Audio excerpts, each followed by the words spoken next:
Bismillahirrahmanirrahim. Alhamdulillahi rabbil alamin wa bihi nasta'in ala umurid din waddin. Asyhadu an la ilaha illallah wahdahu la syarikalah wa asyhadu anna Muhammadan abduhu wa rasuluh alladzi la nabiyya ba'dah. Faqala Allah ta'ala fi kitabihil mubin. A'udzu billahi minasy syaithanir rajim. Bismillahirrahmanirrahim. Ya ayyuhalladzina amanu idza qumtum ila sholati faghsilu wujuhakum wa aydiyakum ilal marafiq wamsahu biru'usikum wa arjulakum ilal ka'bain. Wa qala nabiyuna Muhammad sallallahu alaihi wasallam, innama umirtu bil wudu'i idza qumtu ila shalah.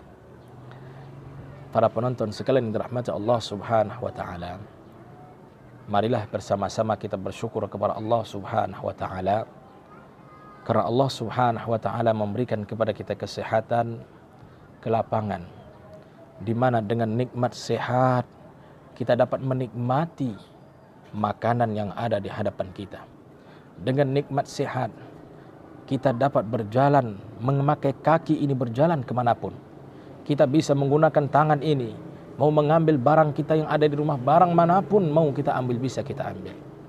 Itulah nikmat Allah Subhanahu wa ta'ala. Hadirin, hadirat, para penonton dimanapun Anda berada. Kemudian selawat berkaitan salam kepada Rasulullah Muhammad sallallahu alaihi wasallam. Rasulullah adalah junjungan alam.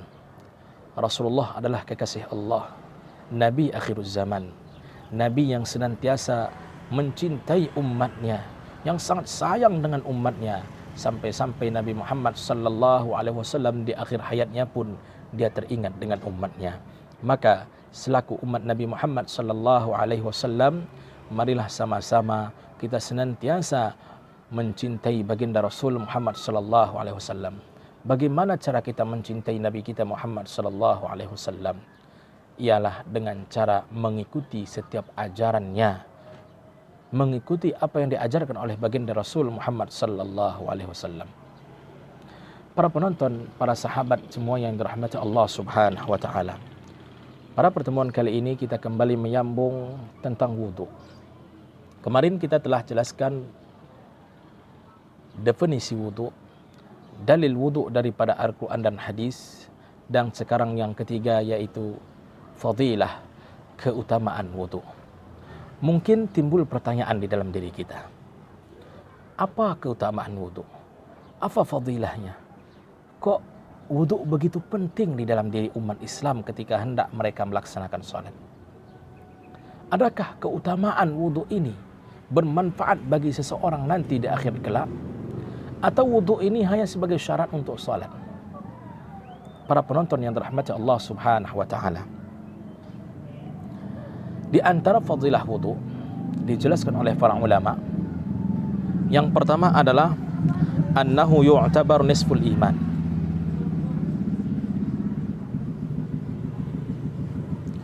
Bahwasanya wudu itu bernilai dengan setengah iman. Kenapa demikian? Ini ulama berpandangan demikian karena ada sebuah hadis Rasulullah SAW menjelaskan, at-tuhuru syatrul iman. Suci, bersih itu sebahagian daripada iman, atau setengah daripada iman. Maka berlandaskan hadis ini, para ulama beranggapan orang yang senantiasa menjaga wudunya, orang yang senantiasa selalu berwudu, orang yang senantiasa senang berwudu, mereka adalah orang yang telah menjaga imannya. Jadi sahabat yang dirahmati Allah Subhanahu wa taala, para penonton sekalian, itu kelebihan wudu yang pertama. Dia mu'tabar, diakui setengah daripada iman. Yang kedua, annahu yukaffiru saghairiz dzunub. Annahu yukaffiru saghairadz dzunub. Bahwasanya dengan berwudu akan diampunkan dosa-dosa kecil. Dosa kecil, para penonton yang dirahmati Allah, siapa yang terlepas daripada dosa? Setiap manusia pasti akan terkena dosa. Dosa mata, dosa hidung, dosa mulut, dosa telinga, dosa tangan, dosa kaki. Semua orang akan terkena, terutama dosa kecil. Maka dengan adanya berwudu, daripada Abu Hurairah radhiyallahu anhu, anna Rasulullah sallallahu alaihi wasallam bersabda, bahwasanya Rasulullah sallallahu alaihi wasallam bersabda, qala idza tawadda al-'abdul muslim, apabila seorang hamba muslim atau seorang mukmin faghassala wajhahu, dia membasuh wajahnya, artinya dia berwudu membasuh wajahnya, kharaja min wajhihi kullu khati'atin nazara ilaiha ma'a qatril ma'i. Maka ketika dia membasuh wajahnya, keluarlah dari wajahnya setiap kesalahan ketika matanya memandang daripada setiap tetesan air atau daripada air yang terakhir. Keluar dosa-dosa tersebut. Mata pasti memiliki kesalahan dan kesilapan. Maka dengan berwudu, dosa mata, dosa wajah dapat diampuni oleh Allah Subhanahu wa taala. Kemudian, fa idza ghassala yadayhi kharajat min yadayhi kullu khati'atin kana batashatha yadahu ma'al ma'. Maka tangan ini pun tentu memiliki kesalahan ketika tangan seseorang dibasuhnya dalam keadaan berwudu. Tangan yang dipakainya mungkin ada salah selama ini. Maka ketika itu keluarlah dosanya ketika dia membasuh tangannya dengan air wudu ma'al ma' au ma'a akhiri qatril ma', dengan tetesan air atau dari air yang terakhir terteteskan daripada wudunya tersebut. Kemudian begitu juga dengan kedua kaki, keluar dosa-dosa seorang tersebut yang berwudu yang dibasuhnya kedua kaki. Masya Allah. Berarti orang yang senantiasa berwudu, wajahnya Allah ampunkan dosanya, tangannya Allah ampunkan dosanya, kakinya Allah ampunkan dosanya. Kenapa demikian? Karena memang begitu penting orang yang berwudu di sisi Allah Subhanahu wa taala. Kemudian daripada Utsman bin Affan radhiyallahu anhu, anna Nabi sallallahu alaihi wasallam qala, man tawaddaa hakadha ghufira lahu ma taqaddama min dhanbihi. Man tawaddaa hakadha ghufira lahu ma taqaddama min dhanbihi wa kanat salatuhu wa mashyuhu ila al-masjid nafilatan. Maka Nabi Muhammad SAW bersabda, barang siapa yang berwudu seperti wudu ini. Artinya tadi sebelumnya Nabi Muhammad SAW dalam hadis sebelumnya yang belum kita sebutkan, Nabi Muhammad SAW berwudu. Maka Nabi mengatakan siapa yang berwudu seperti wudu Nabi tersebut, maka Allah akan ampunkan dosanya yang telah lalu.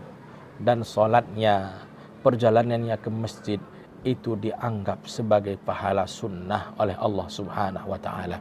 Nabi Muhammad SAW menjelaskan, sudah dosa diampunkan, perjalanan orang yang berwudu ke masjid pun dianggap sebagai sunnah, pahala sunnah didapatkannya. Masya Allah, begitu besar fadilah orang yang senantiasa berwudu.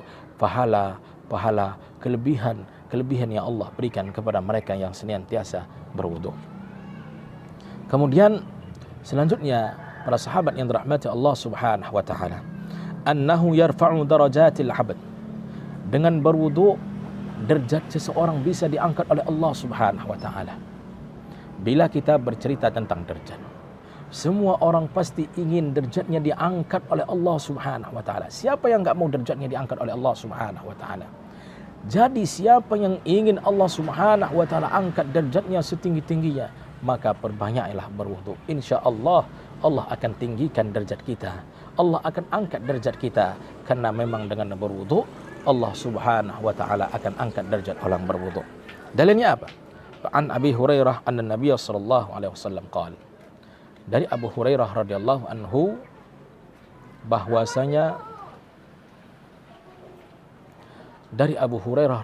anhu bahwasanya Rasulullah sallallahu alaihi wasallam bersabda, ala adullukum ala ma yamhullah. Maukah kalian aku tunjukkan kepada baginda Rasul? Maukah kalian aku tunjukkan, kata baginda Rasul Muhammad SAW, ma yamhullah bihil khataya. Dengannya Allah akan ampunkan dosa-dosa. Wa yarfa'u bihid darajat. Dan Allah akan angkat derajat, beberapa derajat. Qalu bala ya Rasulullah. Para sahabat menjawab, ya tentu ya Rasulullah, kami mau. Qala isbaghul wudu' 'alal makarih wa kasratul khuta ilal masajid. Dan perbanyak langkah ke masjid, wa intidharus salah ba'da salah, menunggu waktu salat dari setelah salat menuju ke salat setelahnya. Fadzalikumur ribat. Maka itu dianggap sebagai pahala ribat. Ribat ini para sahabat yang dirahmati Allah Subhanahu wa taala, ikhwan sekalian yang dirahmati Allah Subhanahu wa taala, adalah menjaga perbatasan. Jadi orang yang menyempurnakan wudu'nya, isbaghul wudu' 'alal makarih, menyempurnakan wudu' dalam keadaan makarih, hal yang kurang disukai. Contohnya dalam keadaan musim dingin, turun salju umpama di sebuah tempat, maka dalam keadaan seperti ini dianjurkan kita untuk menyempurnakan wudu' kita. Kemudian wa kathratul khuta ilal masajid, memperbanyak langkah kita ke masjid-masjid, perbanyak berjalan kita ke masjid, langkah kita ke masjid. Wa intidarus salah ba'da salah, menunggu waktu salah. Habis salat zuhur, kita masih dalam keadaan menunggu salat asar. Bukan berarti kita diam di masjid, bukan. Kita tetap bekerja, tapi kita menantikan waktu salat asar. Begitu juga habis salat asar, kita tetap bekerja, tapi kita menantikan, mempersiapkan waktu salat maghrib. Bukan berarti waktu kita habis sia-sia, sibuk dengan pekerjaan, sehingga waktu salat terlalaikan. Maka orang yang demikian, kata Rasulullah SAW, dzalikumur ribat. Bagi kalian itu adalah pahala ribat. Ribat ini adalah menjaga perbatasan. Perbatasan adalah benteng. Kalaulah tembus perbatasan, bisa gawat orang di dalam sebuah negara. Maka pahala mereka yang seperti itu sama dengan pahala orang yang menjaga perbatasan. Kata baginda Rasul Muhammad SAW, hadis ini diriwayatkan oleh Imam Muslim. Jadi kalau kita sering berwudu, Allah berikan derajat yang tinggi kepada kita, dan pahalanya sama dengan pahala ar-ribat, menjaga perbatasan. Kemudian selanjutnya hadirin dirahmati Allah Subhanahu wa taala, kelebihan bagi orang yang berwudu adalah annahu sabilun ilal jannah. Itu adalah jalan menuju ke surga. Masya Allah, siapa yang enggak mau ke surga? Semua ibadah yang kita lakukan tujuan mencari ridha Allah dan masuk ke dalam surga. Karena kita juga diciptakan dulu oleh Allah Subhanahu wa taala dari kakek dan nenek moyang kita, yaitu Nabi Adam alaihissalam, di surga ya Allah Subhanahu wa taala. Bagaimana cara kembali ke surga? Salah satunya juga adalah dengan berwudu. Masya Allah, dosa diampunkan, derajat ditinggikan, dianggap sebagai orang beriman, dimudahkan langkah menuju ke surga. Bagaimana tidak begitu penting wudu ini? Ternyata wudu ini adalah jalan menuju ke surga. Sedangkan surga dapat kita ketahui adalah taman kebahagiaan, dan kebahagiaan ada di dunia dan ada di akhirat. Kalau kita sering berwudu, insya Allah kemudahan akan kita jumpai juga di dunia, dan semoga kemudahan itu juga kita dapat di akhirat kelak. Maka dalilnya adalah An Abi Hurairah anna Nabiy sallallahu alaihi wasallam qala li Bilal. Diriwayatkan daripada Abu Hurairah radhiyallahu anhu bahwasanya Nabi Muhammad SAW berkata kepada Bilal, "Ya Bilal, wahai Bilal," kata baginda Rasul, "Haditsni bi arja amalin amiltahu fil Islam." Tolong ceritakan kepadaku sebuah amalan yang kamu anggap paling utama di dalam Islam yang telah engkau amalkan. Maka inni sami'tu dufana 'alaika baina yadayya fil jannah. Karena aku mendengar suara hentakan selapmu, duhai Bilal, di surga. Karena aku mendengar suara hentakan selapmu di surga. Artinya amalan Bilal ini menghantarkan dia ke surga. Maka Bilal menjawab, "Ma amiltu amalan arja indi min anni lam atatahhar tahuran fi sa'atin min lailin aw naharin illa salaitu bidzalika at-tuhur ma kutiba li an usalliya." Bilal menjawab, "Aku tidak mengamalkan sebuah amalan yang paling utama menurutku ketika aku hendak bersuci atau berwudu, baik itu waktu kapanpun, mulai daripada siang, malam, kecuali aku salat sunnah, dan aku juga salat wajib dengan salat tersebut. Maka itulah amalanku ya Rasulullah SAW." Begitulah dijelaskan oleh Bilal. Dia tidak melakukan apapun kecuali setelah berwudu dia langsung salat, baik itu salat sunnah dan dia sambung dengan salat wajib. Itulah amalan Bilal. Artinya dia senantiasa berwudu. Dengan wudunya kemudian dia salat 2 rakaat, maka dengan amalan yang tersebut Rasulullah SAW mendengar hentakan kakinya berada di surga. Hadirin hadirat para pendengar yang dirahmati Allah Subhanahu wa taala, ternyata itu fadilah wudu, dan insya Allah di waktu yang lain akan kita lanjutkan kembali fadilah yang lainnya, karena masih ada beberapa fadilah lagi yang belum sempat kita sebutkan di sini. Semoga apa yang kita sampaikan pada pertemuan kali ini dapat bermanfaat bagi kita, dan semoga kita adalah orang-orang yang senantiasa mendapatkan fadilah wudu. Amin amin ya rabbal alamin. Barakallahu fikum wa jazakumullahu khairal jazaa. Wassalamualaikum warahmatullahi wabarakatuh.